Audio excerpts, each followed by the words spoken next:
Bonjour et bienvenue dans cette nouvelle vidéo. Aujourd'hui, je vais vous parler du système 1 et système 2 qui sont les deux vitesses de la pensée de notre cerveau par Daniel Kahneman. A tout de suite. Daniel Kahneman est un psychologue et économiste américano-israélien et professeur à l'université de Princeton. En 2002, il est lauréat du prix dit Nobel d'économie pour ses études sur la théorie des perspectives, ce qui est la base de la finance comportementale et les biais cognitifs. Il a aussi effectué des travaux sur l'économie du bonheur.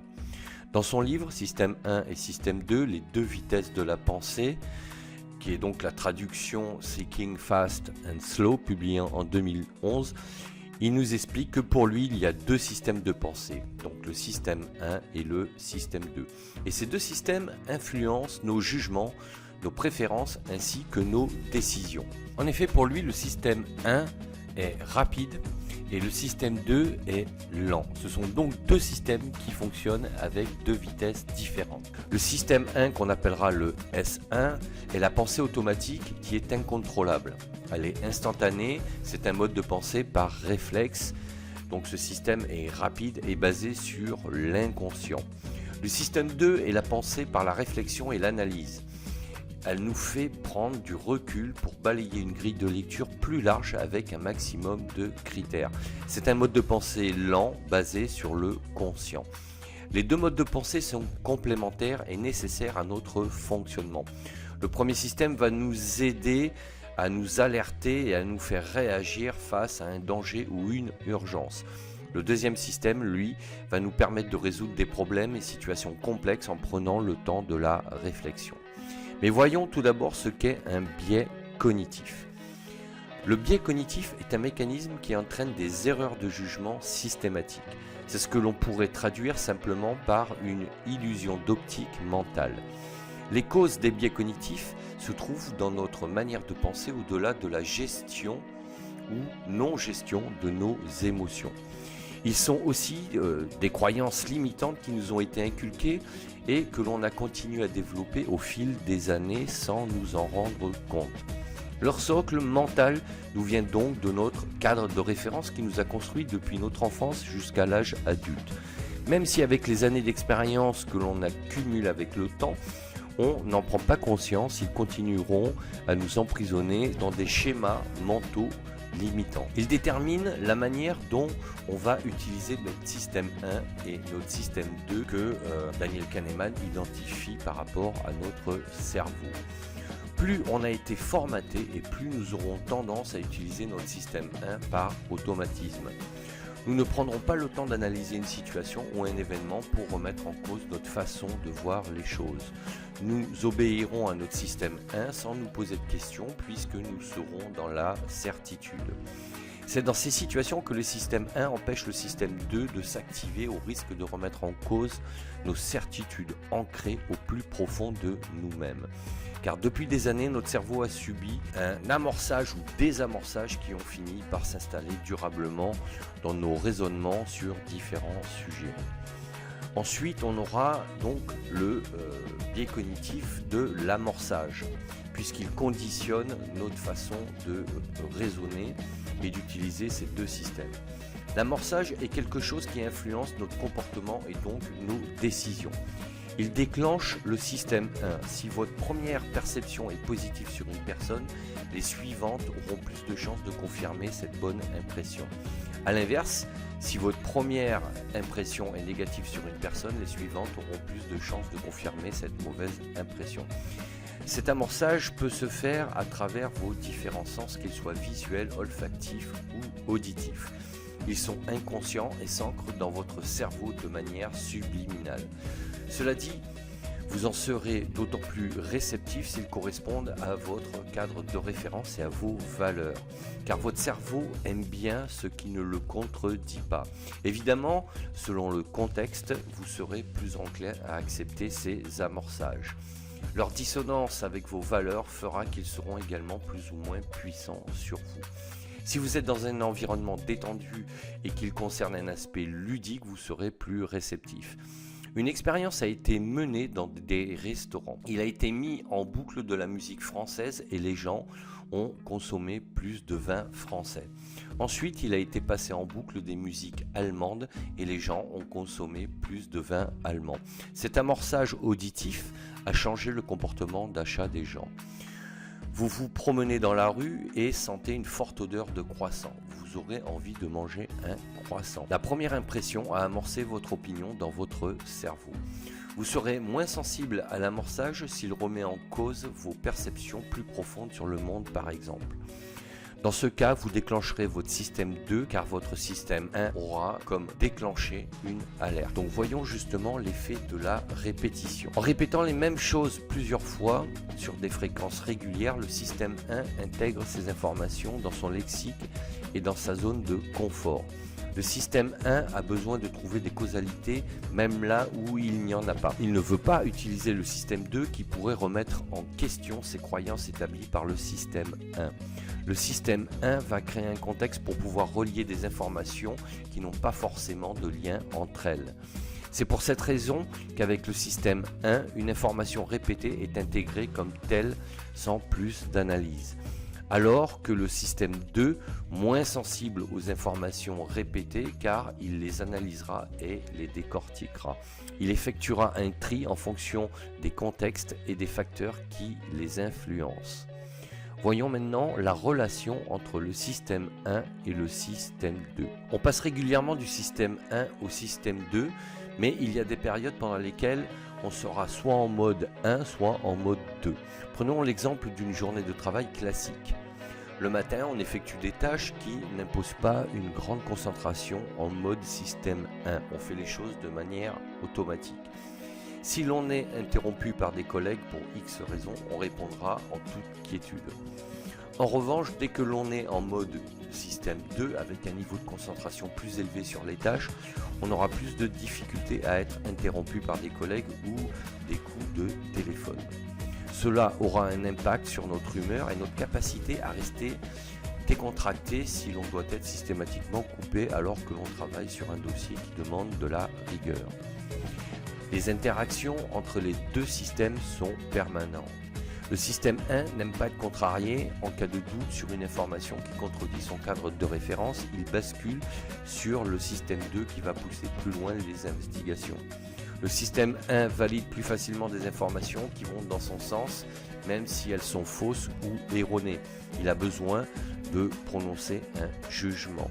C'est ce que l'on appelle le biais de confirmation. Donc parfois, il voit juste et parfois, il se trompe. Basculer en système 2 pour confirmer ou infirmer une information va impliquer d'analyser et d'étudier ces études contradictoires à notre opinion, ce qui va impliquer de mettre en veille notre jugement pendant ces recherches. C'est donc le système 2 qui va analyser, décortiquer et mettre en veille son jugement puisque lui, il est là pour aller au plus profond des investigations pour, par exemple, trouver une solution à un problème. Exemple, en organisation, le système 1 s'adapte mieux aux personnes polychrones et le système 2 s'adapte plus aux personnes monochrones. Les personnes polychrones ont plus de facilité à faire plusieurs choses en même temps, contrairement aux personnes monochrones qui préfèrent traiter une tâche après l'autre. Cela ne veut pas dire qu'une personne polychrone n'aura pas besoin aussi de se poser et de s'isoler pour travailler sur un dossier complexe par exemple. Dans tous les cas, le système 1 est largement celui que l'on utilise le plus.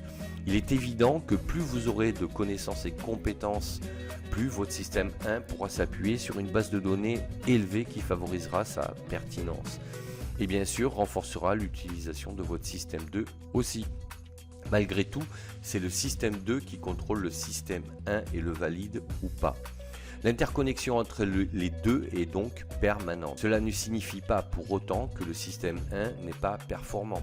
C'est celui que nous utilisons le plus au quotidien et qui agit justement dans la majorité des situations. Le système 2 est là pour prendre le relais quand c'est nécessaire. Quant aux erreurs, les deux systèmes y sont confrontés chacun à leur niveau. Tout dépend de la problématique à résoudre et du niveau de compétence des deux systèmes. Voyons maintenant l'effet de halo et le système 1. L'effet de halo, c'est la perception que vous avez d'une personne dans les premières secondes. C'est votre perception d'aimer ou de détester ou de rester dubitatif sur l'aspect général d'une personne, d'un objet ou d'un environnement. C'est une manière sélective de percevoir et d'interpréter lors d'une première impression ce que vous ressentez. Cette dernière peut être positive ou négative. L'effet de halo est un biais cognitif qui est déterminé par le système 1 de votre cerveau. Votre décision liée à votre avis est rapide, intuitive et automatique. Encore une fois, votre impression sera influencée par votre cadre de référence, c'est-à-dire votre éducation, votre formation, vos expériences et votre culture. Voyons maintenant comment gérer l'effet d'amorçage. L'amorçage, qu'il soit positif ou négatif, influence votre mode de fonctionnement et comportement dès que vous commencez votre journée. Si vous vous levez en écoutant une musique ou en regardant une vidéo inspirante et positive, vous avez plus de chances d'être de bonne humeur. Vous démarrerez votre journée avec des énergies positives et aurez plus tendance à être enthousiaste. A contrario, si vous commencez par regarder les informations qui relatent des informations négatives, vous risquez de partir au travail en n'ayant pas trop le moral. Votre énergie sera basse et risquez de vous trouver fatigué. Ensuite, tout cela va faire que vous allez vous exposer dès le matin à soit des effets positifs, soit des effets négatifs en fonction de ce que vous ferez pour démarrer votre journée. Si vous pratiquez la méditation par exemple, même pendant un quart d'heure, vous serez beaucoup plus détendu. Idem pour la visualisation avec de la gratitude. Vous vous sentirez plus en paix avec vous-même et partirez plus léger au travail. Il reste cependant l'amorçage que vous n'aurez pas sollicité et qui s'impose ne serait-ce qu'à travers votre activité. Il peut s'agir de ce que l'on appelle la zone des préoccupations. Une bonne façon de contrebalancer cette zone-là est de rester concentré sur votre zone d'influence. Pourquoi ? Parce que forcément, on a l'amorçage que l'on subit, c'est-à-dire que c'est celui avec lequel vous devez composer, car il fait partie de votre environnement de travail ou amical. Donc par défaut, vous y êtes confronté. Puis vous aurez l'amorçage volontaire que vous déclencherez vous-même, puisque c'est vous qui allez choisir ce qui va donc s'amorcer dans votre esprit. Donc vous avez l'amorçage que vous pouvez choisir en restant orienté sur votre zone de contrôle et d'influence. Et tout ceci aura un impact sur vos prises de décision. Voyons justement ce qu'est la prise de décision. Selon l'état dans lequel vous êtes le matin, aura donc obligatoirement un impact sur la manière dont vous prendrez vos décisions. On connaît tous la phrase « la nuit porte conseil ». Notre cerveau est beaucoup plus réceptif à nos émotions négatives qu'à celles qui sont positives. C'est notre instinct de survie biologique qui est conçu de cette manière. Il est donc plus difficile de gérer et de manifester ces émotions positives que négatives. Il en est de même pour les décisions, d'où l'importance de se conditionner pour être dans les meilleures dispositions pour éviter de prendre les plus mauvaises décisions. C'est à ce moment que le système 2 entre en ligne de compte pour prendre les meilleures décisions. En analysant les principaux paramètres qui auraient potentiellement un impact sur vos décisions. C'est ce que l'on appelle le bénéfice-risque, c'est-à-dire mettre dans la balance le pour et le contre qui mettent en évidence s'il y a plus de bénéfices ou de risques à prendre telle ou telle décision. Et pour ça, il n'y a que le système 2 qui a la capacité d'analyser et d'avoir une réflexion poussée sur un sujet. Évidemment, il y a des décisions plus ou moins importantes qui n'auront pas d'impact majeur et qui pourront être traitées par le système 1. Cela concernera plus les décisions du quotidien sans véritables enjeux. En revanche, pour les décisions impactantes à court, moyen et long terme, le système 2 vous donnera le recul nécessaire pour avoir une grille de lecture plus pertinente de l'ensemble des paramètres à prendre en compte. En résumé, l'utilisation de ces deux systèmes sera conditionnée par notre volonté ou capacité à être subjectif ou objectif en fonction de notre morale ou des connaissances factuelles que l'on possède. Car ces deux modes de pensée passent par des filtres que sont les biais cognitifs que l'on ne maîtrise pas puisqu'ils sont inconscients. Si notre système 1 n'apprécie pas d'être contredit par une information, c'est à nous de décider si l'on déclenche notre système 2 pour obtenir des réponses, même contradictoires, à nos registres de valeurs et principes. Le risque étant de nous faire sortir de notre zone de confort mental et d'en accepter les résultats. Remettre en cause ses croyances est toujours un exercice perturbant. Cela implique une remise en cause et du lâcher-prise. Comme évoqué dans un autre billet, les biais cognitifs que je vous invite à aller lire, on ne peut pas lutter contre eux, on peut juste les éviter en confrontant nos perceptions avec d'autres. Voilà ce que je voulais vous dire sur ce sujet. Si cette vidéo vous a plu, n'hésitez pas à vous abonner à la chaîne, à mettre un pouce bleu vers le haut. Et sachez que vous pouvez également télécharger librement mon guide Comment transformer sa vie pour trouver sa voie ou mon livre Accomplissez-vous dont je vous mets les deux liens sous la vidéo. Il ne me reste plus qu'à vous dire à bientôt pour d'autres sujets et d'ici là portez-vous bien. Ciao ciao.